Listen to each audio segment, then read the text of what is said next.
प्रतियोगात्मक परीक्षाओं में लगे हुए सभी छात्र छात्राओं को मेरा नमस्कार। भारतीय संविधान सामान्य अध्ययन की श्रृंखला में भारतीय संविधान का एक और महत्वपूर्ण सामग्री लेकर आज मैं उपस्थित हूँ। इससे पहले की सीरीज में हम लोगों ने भारतीय संविधान के विशेषताओं के बारे में चर्चा की थी और आशा है कि उससे आप लोगों को लाभ हुआ होगा।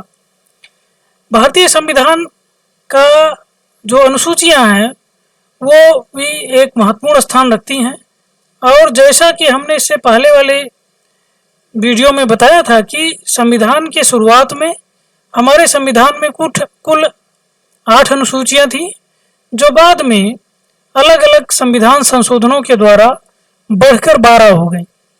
तो विभिन्न प्रतियोगात्मक परीक्षाओं में अक्सर इन अनुसूचियों के बारे में पूछा जाता है और इनके बारे में जो प्रश्न बनते हैं वो ये कि जो 12 अनुसूचियां हैं उनमें किसी एक अनुसूची को लेकर पूछेगा कि इस अनुसूची में किस चीज़ का वर्णन है, या किसी विशेष टॉपिक को लेकर पूछेगा कि इस चीज़ का वर्णन संविधान के किस अनुसूची में है। तो आइए शुरू करते हैं। टॉपिक को शुरू करने से पहले आप लोगों से एक अपील कि आपके जानकारी में जो भी आपके मित्र इस तरीके की परीक्षाओं में लगे हुए हैं उनको भी इसके बारे में बताइए और उनको जोड़िए ताकि ज़्यादा से ज़्यादा ऐसे प्रतियोगी छात्र छात्राओं को इसका लाभ मिल सके। तो आइए, जो इंडियन कॉन्स्टिट्यूशन है इसकी अनुसूचियों के बारे में हम लोग अपना अध्ययन शुरू करते हैं। अनुसूचियों को शेड्यूल कहा जाता है और आज के समय में ऐसी 12 यानी कि 12 अनुसूचियां हमारे संविधान में हैं। इनमें से एक एक को लेके हम अपनी चर्चा शुरू करेंगे। प्रथम अनुसूची, जो फर्स्ट अनुसूची है, इसमें राज्यों एवं केंद्र शासित प्रदेशों का उल्लेख किया गया है। जो हमारी प्रथम अनुसूची है इसमें जो भारत देश है इसमें जो राज्य हैं और जो केंद्र है इनके बारे में वर्णन किया गया है। तो जो हमारी ये प्रथम अनुसूची है इसमें राज्य या राज्यों कह लीजिए, क्योंकि हमारे देश में बहुत सारे राज्य हैं, राज्यों और केंद्र शासित प्रदेशों का वर्णन किया गया है। केंद्र शासित जो केंद्र शासित प्रदेश हैं इनके बारे में इसका वर्णन किया गया है। केंद्र शासित प्रदेशों के बारे में वर्णन किया गया है। और जैसा कि आप लोग जानते हैं कि आज़ादी से लेकर आज तक की स्थिति में हमारे देश में राज्य और केंद्र शासित प्रदेशों की संख्या बराबर बढ़ती रही है। तो इसके बारे में भी हमें अपडेट रहना पड़ेगा। और इधर अभी जल्दी ही 2 नए केंद्र शासित प्रदेश बनाए गए हैं, एक हमारा जम्मू और दूसरा लद्दाख। इससे पहले जो केंद्र शासित प्रदेश हैं उनमें अंडमान निकोबार, लक्षद्वीप, दादर नगर हवेली, पौंडीचेरी, इस तरीके के अलग अलग कई केंद्र शासित प्रदेश हैं, राज्य हैं। तो जो हमारी प्रथम अनुसूची है उनमें राज्यों और केंद्र शासित प्रदेशों के बारे में वर्णन किया गया है, ये हमें याद रखना है। दूसरी अनुसूची के बारे में देखते हैं। जो द्वितीय अनुसूची है इसमें विभिन्न जो हमारे देश के महत्वपूर्ण पदाधिकारी हैं इनके वेतन और भत्तों के बारे में वर्णन किया गया है। और इनमें जो है जो महत्वपूर्ण है उनमें है हमारे राष्ट्रपति महोदय, राष्ट्रपति के वेतन और भत्तों के बारे में, राष्ट्रपति के साथ साथ उपराष्ट्रपति,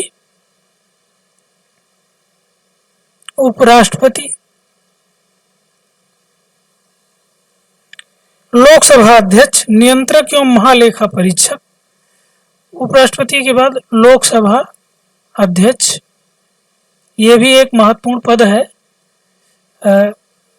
देश के संवैधानिक पदों में से एक है लोकसभा अध्यक्ष।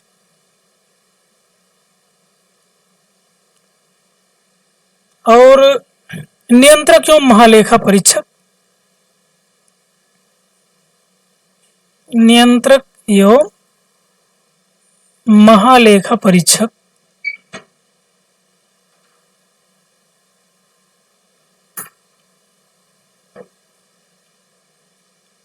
इसको जो है CAG कहा जाता है, यानी controller and auditor general of India. Controller and auditor general of India CAG कहा जाता है। एक महत्वपूर्ण पद है, ये भी एक संविधान महत्वपूर्ण पद है। तो इनके वेतन और भत्तों का वर्णन किया गया है। राष्ट्रपति, उपराष्ट्रपति, लोकसभा अध्यक्ष, नियंत्रण एवं महालेखा परीक्षक, इनके वेतन और भत्तों का वर्णन किया गया है हमारी द्वितीय अनुसूची में।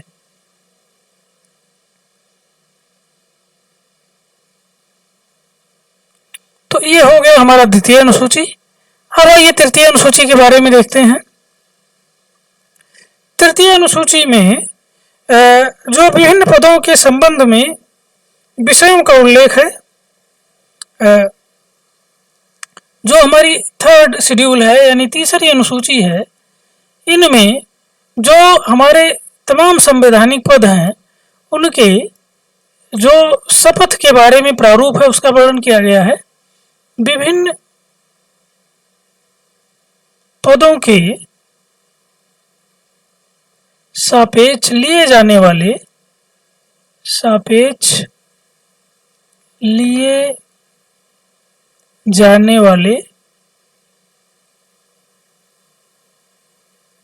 शपथ का वर्णन किया गया है। जैसा कि हम लोग जानते हैं कि जो हमारे सांसद हैं, विधायक हैं और इनके ऊपर मंत्री हैं, लोकसभा अध्यक्ष हैं, हमारे जो न्यायाधीश हैं, राष्ट्रपति हैं, उपराष्ट्रपति हैं, तो ये सभी जो संवैधानिक पद हैं इन पर इनका कार्यभार ग्रहण करने से पहले शपथ लेना होता है और हर पद के लिए एक विशेष प्रकार का शपथ है, उसका प्रारूप है, उसी प्रारूप के हिसाब से शपथ लेना होता है। तो इन शपथ के प्रारूपों का वर्णन इस हमारी तृतीय अनुसूची में किया गया है। इसके प्रारूप का वर्णन किया गया है। विभिन्न पदों के सापेक्ष लिए जाने वाले शपथ के प्रारूप का वर्णन हमारी तृतीय अनुसूची में किया गया है। ये जो है हमारा थर्ड शेड्यूल है। अक्सर जो छोटे एग्जाम हैं जैसे कि रेलवे है, बैंकिंग है, या जो वनडे एग्जाम होते हैं जिनमें पुलिस है या समय समय पर ऐसी चीजें आती हैं, उनमें अक्सर तृतीय अनुसूची के बारे में पूछा जाता है कि जो हमारे विभिन्न संवैधानिक पद हैं उनमें लिए जाने वाले शपथ के प्रारूप का वर्णन संविधान की किस अनुसूची में किया गया है, तो वह हमारी तीसरी अनुसूची में किया गया है। या अगर ये सीधे पूछा जाए कि जो हमारी तीसरी अनुसूची है उसमें किस चीज का वर्णन किया गया है, तो जो हमारी तीसरी अनुसूची है उसमें जो तमाम पद हैं उन पर लिए जाने वाले शपथ का वर्णन किया गया है। आइए अब अगला देखते हैं। हमारी जो चौथी अनुसूची है इसमें राज्यों एवं केंद्र शासित प्रदेशों के लिए राज्यसभा में सीटों के आवंटन का उल्लेख किया गया है। तो इसमें जो है जो हमारी चतुर्थ अनुसूची है इसमें राज्यों और जो विभिन्न केंद्र शासित प्रदेश हैं, जो तमाम राज्य हैं और केंद्र शासित प्रदेश हैं, केंद्र शासित प्रदेश हैं हमारे, इनमें केंद्र शासित प्रदेशों में राज्यसभा में सीटों के आवंटन का उल्लेख किया गया है। राज्यसभा के सीटों के आवंटन का वर्णन किया गया है।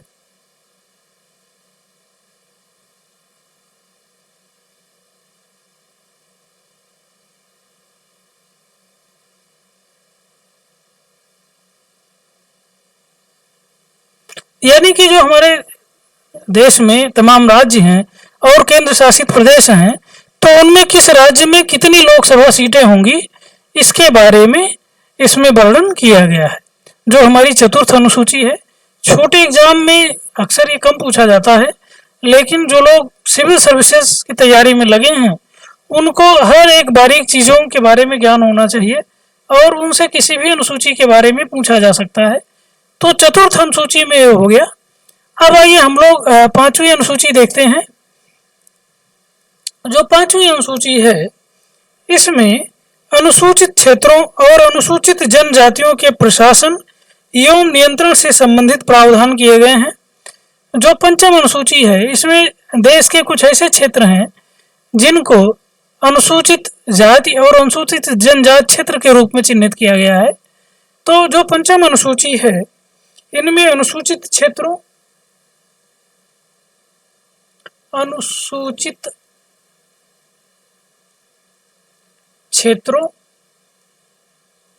एवं अनुसूचित जनजाति क्षेत्रों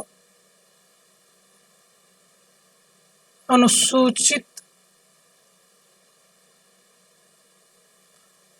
जनजाति क्षेत्रों जो इस तरीके के क्षेत्र चिन्हित किए गए हैं उनमें प्रशासन एवं नियंत्रण से संबंधित प्रावधान के बारे में, उनमें प्रशासन कैसा होगा, में प्रशासन एवं नियंत्रण से संबंधित प्रावधान एवं नियंत्रण से संबंधित प्रावधान का वर्णन किया गया है।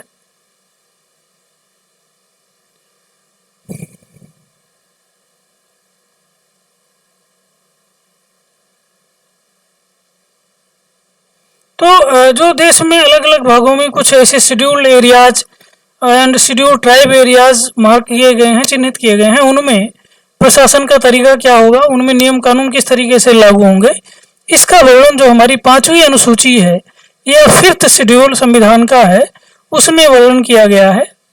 इसके अलावा जो हमारी छठवीं अनुसूची है इसमें देखते हैं क्या है। तो जो हमारी छठवीं अनुसूची है इनमें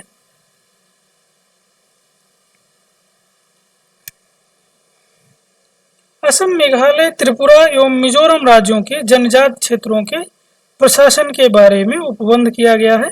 इसमें विशेष रूप से असम, मेघालय, असम जो पूर्वोत्तर के क्षेत्र हैं, मेघालय,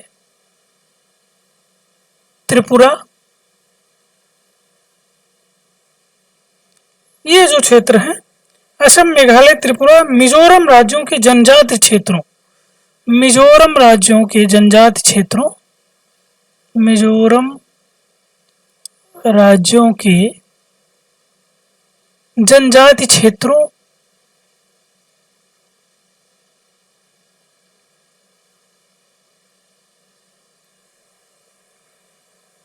जनजाति क्षेत्रों के प्रशासन के बारे में उपबंध किया गया है। क्षेत्रों के प्रशासन के बारे में उपबंध किया गया है।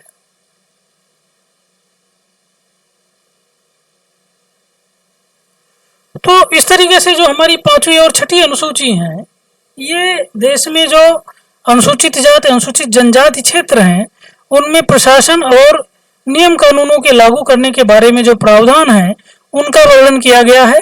पांचवी में सभी के बारे में है, जबकि छठवीं में विशेष रूप से असम, मेघालय, त्रिपुरा और मिजोरम इन 4 राज्यों के जो जनजाति क्षेत्र हैं उनके बारे में वर्णन किया गया है। अब हम लोग जो है 7वीं अनुसूची देखते हैं। तो जो हमारी 7वीं अनुसूची है इसमें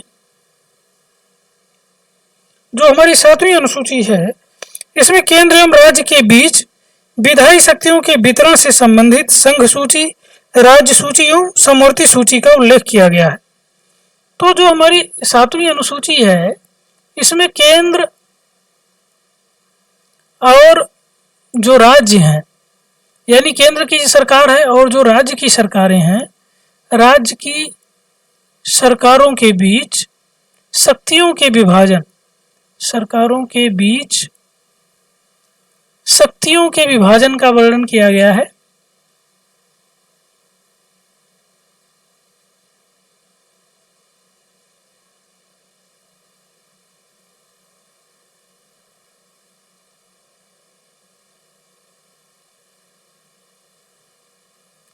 अब जो ये हमारी 7वीं अनुसूची है इसमें जो तमाम तरीके के अधिकार हैं उनकी 3 सूचियां बनाई गई हैं।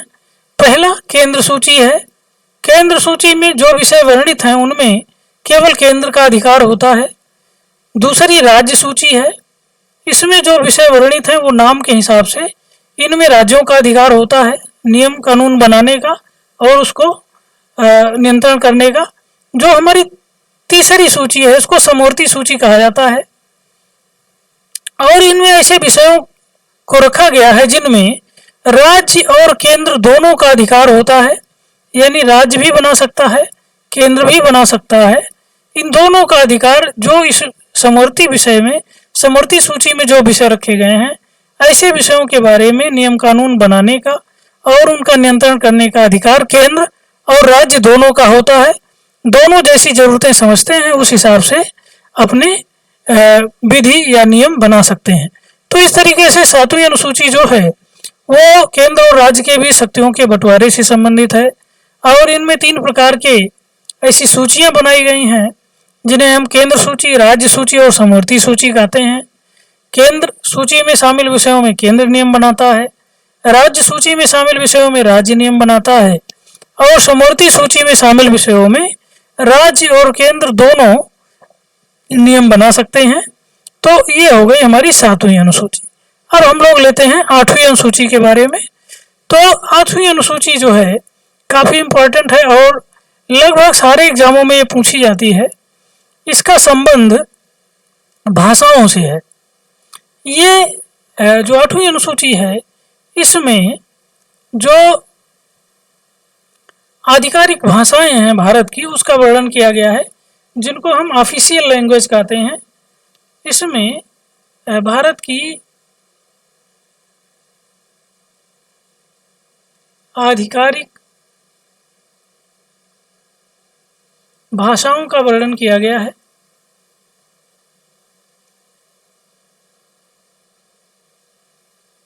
और आधिकारिक भाषाओं का मतलब ये होता है कि जो इस सूची में जिन भाषाएं जो शामिल हैं उनके विकास का उनके उन्नति का दायित्व सरकार का है।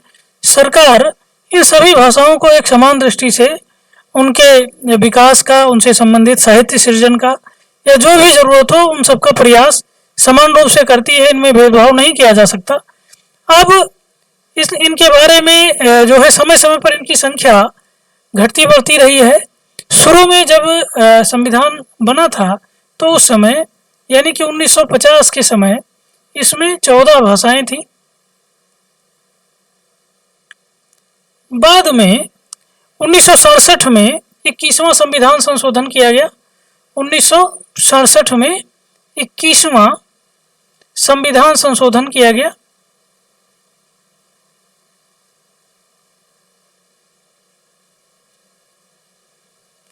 और इसके द्वारा सिंधी को जोड़ा गया। जो हमारी आधिकारिक भाषा है उसमें सिंधी को जोड़ा गया। तो इस तरीके से कुल भाषाओं की संख्या हो गई 15। इसके बाद 1992 में 3 नई भाषाओं को जोड़ा गया। 1992 में 3 नई भाषाएं जिनमें कोंकणी, मणिपुरी और नेपाली थी और ये था संविधान संशोधन 71वां। 71 संविधान संशोधन किया गया और इसके द्वारा जो है कोंकणी, नेपाली और मणिपुरी इन 3 को ऑफिशियल लैंग्वेज में शामिल किया गया। मणिपुरी इन 3 भाषाओं को शामिल किया गया और इस तरीके से कुल संख्या बढ़कर 18 हो गई। 1992 तक आते आते जो हमारी आधिकारिक भाषाएं हैं उनकी संख्या 18 हो गई। सन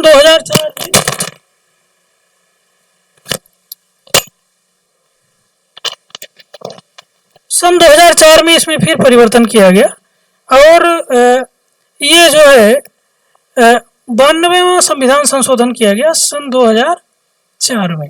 2004 में 92वां संविधान संशोधन किया गया और इनमें 4 नई भाषाओं को जोड़ा गया जिनमें से मुख्य हैं बोडो, डोगरी, मैथिली। बोडो भाषा को शामिल किया गया, फिर मैथिली को शामिल किया गया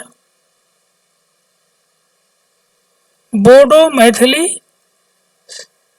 संथाली और डोंगरी। संथाली और डोंगरी, इन 4 भाषाओं को आधिकारिक भाषाओं में जो ऑफिशियल लैंग्वेज है देश का उसमें शामिल किया गया। तो इस तरीके से आज के समय में कुल इनकी संख्या बढ़ के 22 हो गई। यानी कि आज के समय में जो कुल संख्या है आधिकारिक भाषाओं की वो है 22 भाषाएं, जो कि 8वीं अनुसूची में शामिल की गई हैं। और जैसा कि हमने पहले बताया कि ये जो आधिकारिक भाषाएं होती हैं वो भाषाएं हैं जिनके विकास का, जिनके उन्नति का दायित्व सरकार का है। और जो हमारे संघ लोक सेवा आयोग हैं या लोक सेवा आयोग हैं, इनमें कोई भी अभ्यर्थी इन भाषाओं में अपना उत्तर दे सकता है। अपना प्रश्न पत्र जो होते हैं उनके उत्तर लिख सकता है। अगर वो इसका ऑप्शन लेता है तो सरकार को उसकी व्यवस्था करनी पड़ेगी, सरकार उसे मना नहीं कर सकती है। यानी कि जो IAS VCS का एग्जाम देते हैं, खासकर IAS का जो कि संघ का है, तो राज्य की अपनी भाषाएं होती हैं, तो वहाँ पर एक लिमिटेशन है। लेकिन जो हमारा संघ लोक सेवा आयोग है उनमें IAS की परीक्षा में इनमें से जो 22 भाषाएं हैं इनमें से किसी भी भाषा में अभ्यर्थी अपना उत्तर लिख सकता है। इसलिए जो हमारी 8वीं अनुसूची है ये काफ़ी महत्वपूर्ण अनुसूची है। और इनमें जो है भाषाओं के बारे में वर्णन किया गया है।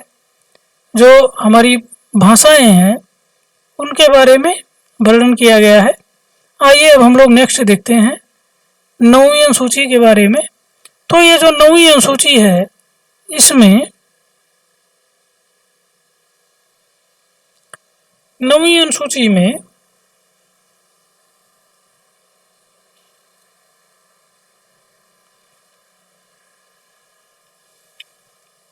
वैसे कानून जिन पर न्यायिक पुनर्विलोकन किया जाना संभव नहीं है, जैसे भूमि सुधार से संबद्ध मामले। 9वीं अनुसूची में ऐसे मामलों को शामिल किया गया है जिन पर न्यायिक पुनर्विलोकन संभव नहीं है। ऐसे मामलों का वर्णन है, ऐसे मामलों का वर्णन किया गया है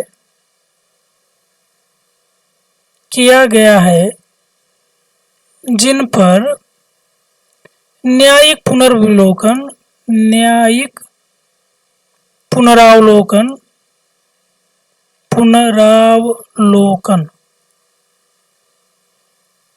संभव नहीं है या नहीं किया जा सकता, संभव नहीं है। और इसमें भी जो विषय हैं वो समय समय पर बदलते रहते हैं। सरकार संविधान संशोधन के द्वारा या किसी ऑर्डिनेंस के द्वारा ऐसे विषय को इस अनुसूची में शामिल कर सकती है, किसी नए विषय को जिन पर न्यायिक पुनरावलोकन नहीं किया जा सकता। अब यहाँ पर यह समझना जरूरी है कि ये न्यायिक पुनरावलोकन है क्या, जुडिशियल रिव्यू है ये।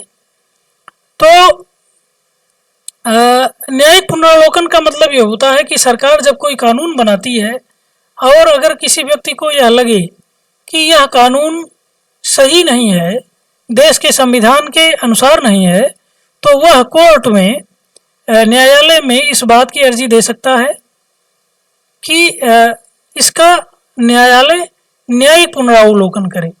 यानी कि वो इसकी संवैधानिकता को परखे और अगर ये सही में संविधान के अनुरूप नहीं है तो वह इसको खारिज कर सकता है, इसको शून्य घोषित कर सकता है। तो इस तरीके से ये जो अनुसूची है बहुत ही महत्वपूर्ण है, क्योंकि इसके द्वारा जो हमारी जुडिशरी है, जो हमारी न्यायपालिका है, वो किसी भी सरकार को मनमाने काम करने से रोकती है। कोई भी सरकार मनमाने ऐसे नियम नहीं बना सकती जो हमारे संविधान की मूल भावनाओं के विरुद्ध हो। और अगर ऐसा कानून बनाती है तो जो हमारी न्यायपालिका है वो स्वतः संज्ञान ले सकती है या उनमें कोई भी नागरिक इसके न्यायिक पुनरावलोकन के लिए याचिका दायर कर सकता है और न्यायपालिका उसका न्यायिक पुनरावलोकन करती है। अगर उसको लगे कि ये जो है संविधान की मूल भावना के अनुकूल नहीं है तो वह उस कानून को रिजेक्ट कर सकती है, उसको शून्य घोषित कर सकती है। तो ये भी एक महत्वपूर्ण प्रावधान है। आइए अब हम लोग देखते हैं 10वीं अनुसूची के बारे में। जो 10वीं अनुसूची है ये भी एक महत्वपूर्ण अनुसूची है संविधान का, और इसमें जो है दल बदल विरोधी कानूनों का वर्णन किया गया है। जो राजनीतिक दल हैं ये भी काफी पूछा जाता है। दल बदल संबंधी कानूनों का वर्णन किया गया है।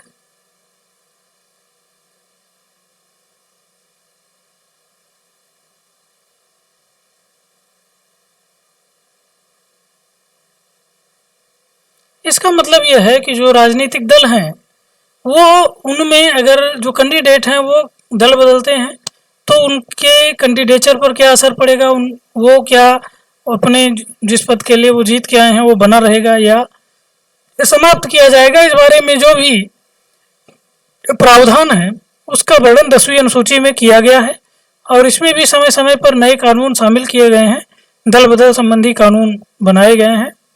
तो 10वीं अनुसूची जो है वो एक महत्वपूर्ण अनुसूची है जिसमें राजनीतिक दलों के जो कैंडिडेट हैं उनके दल बदलने से संबंधित जो नियम कानून है उनका वर्णन किया गया है।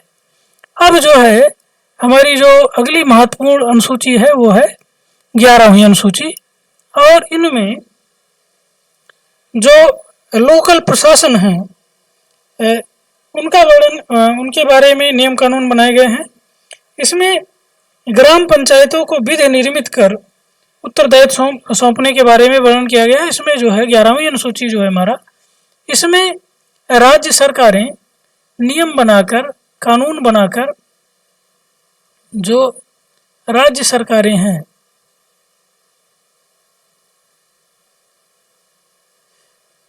वो ऐसे विषयों पर जो कि इस 11वीं अनुसूची में शामिल हैं, ऐसे विषयों पर कानून बनाकर या नियम बनाकर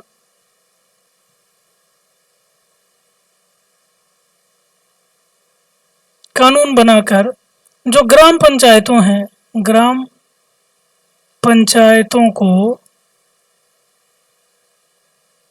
विशेष दायित्व सौंप सकती हैं।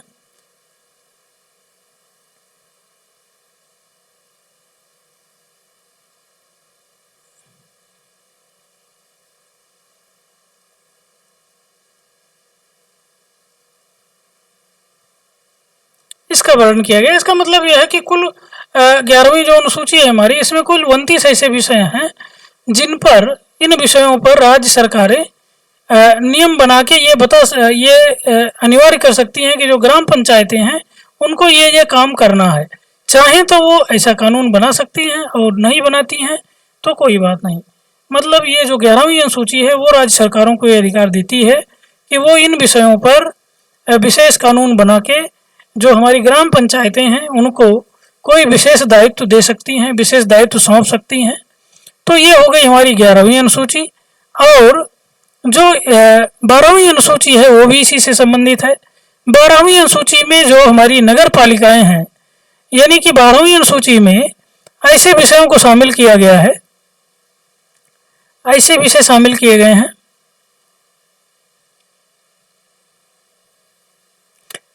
जिन पर राज्य सरकार नियम बनाकर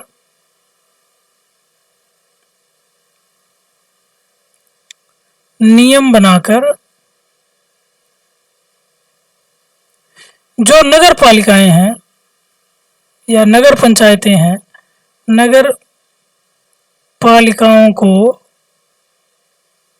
विशेष दायित्व सौंप सकती हैं। जैसे कि 11वीं अनुसूची में था, वहां पर ग्राम पंचायतों को विशेष दायित्व दिए गए थे, ऐसे ही यहाँ पर इनको विशेष दायित्व सौंपा जा सकता है।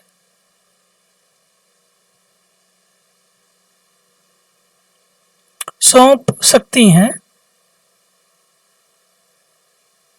तो ये जो है वो रही जो हमारे संविधान की अनुसूचियां हैं उनके बारे में, और काफ़ी इम्पोर्टेंट हैं। ये जो है अक्सर अलग अलग एग्ज़ामों में पूछी जाती हैं, अलग अलग एग्ज़ाम में आते हैं। तो अगर हम बड़े एग्जाम जैसे सिविल सर्विसेज की तैयारी करना चाहते हैं तो हमें इन सभी अनुसूचियों के बारे में जानकारी होना चाहिए। प्रश्न कहीं से भी बन सकता है। चीज़ों को रटने के बजाय उन्हें समझना, दिमाग में बिठाना ज़्यादा ज़रूरी होता है। क्योंकि एक बात समझ लीजिए कि अगर हम बड़े एग्ज़ाम जैसे सिविल सर्विसेज के लिए अपना मन बनाते हैं तो उसमें हमें व्यापक स्टडी करनी होती है और ऐसे में जो है हमें चीज़ों को चूँकि विस्तृत होता है तो चीज़ों को समझना ज़्यादा ज़रूरी है ताकि वो हमें आसानी से याद रहें। तो इसको जो है वो नोट कर लीजिए अपनी कापियों में और इसको खूब अच्छे तरीके से तैयार कीजिए। अगली बार एक नए अच्छे टॉपिक के साथ फिर उपस्थित होंगे। तब तक के लिए सभी का धन्यवाद। नमस्कार।